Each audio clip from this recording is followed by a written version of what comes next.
नमस्कार दोस्तों, आज हमारी रामायण श्रृंखला का 10वां दिवस है। सीताराम चरित अति पावन, मधुर सरस रस अति मन भावन।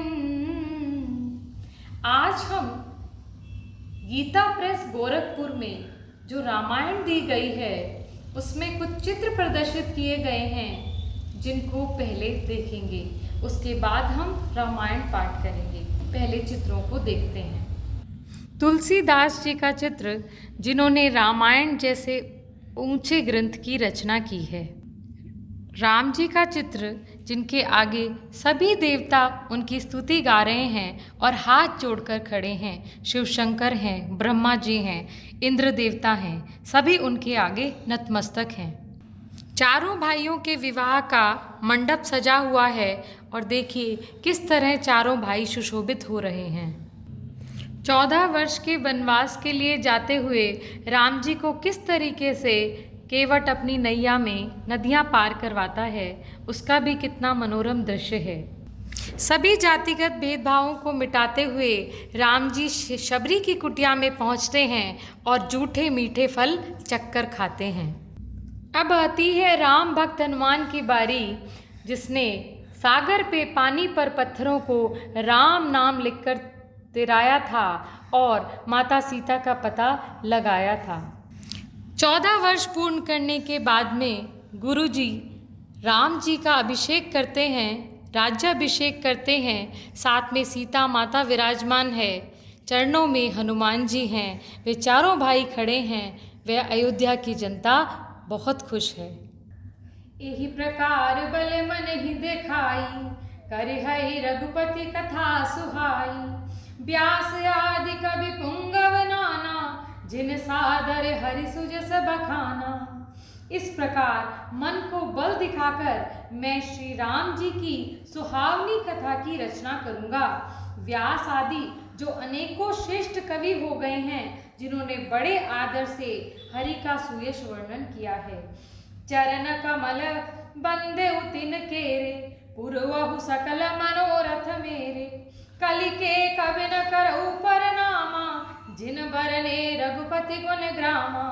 मैं उन सब के चरण कमलों में प्रणाम करता हूँ, वे मेरे सब मनोरथ पूरे करें। कलयुग में भी उन कवियों को मैं प्रणाम करूँगा जो श्री रघुनाथ जी के गुण समूह का वर्णन करते हैं। जे प्राकृत कवि परम सयानी, भाषा जिन हर चरित बखानी। भय जे एहि जे होई आगे, प्रणवहु सब ही कपट सब त्यागे।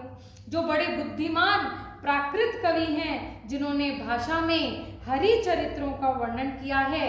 जो ऐसे कवि पहले हो चुके हैं, जो इस समय वर्तमान में आगे होंगे, मैं उन सबको मेरा सारा कपट कर त्याग कर प्रणाम करता हूँ।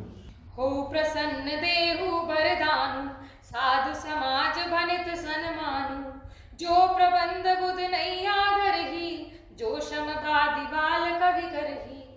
आप सब प्रसन्न होकर यह वरदान दीजिए कि साधु समाज में मेरी कविता को सम्मान मिले, क्योंकि बुद्धिमान लोग जिस कविता का आदर नहीं करते, मूर्ख कवि ही उसकी रचना व्यर्थ परिश्रम करते हैं।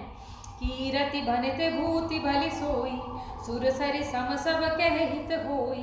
राम सुकीर्ति भनित भदेसा, असमंजस असमोहि अंदेसा।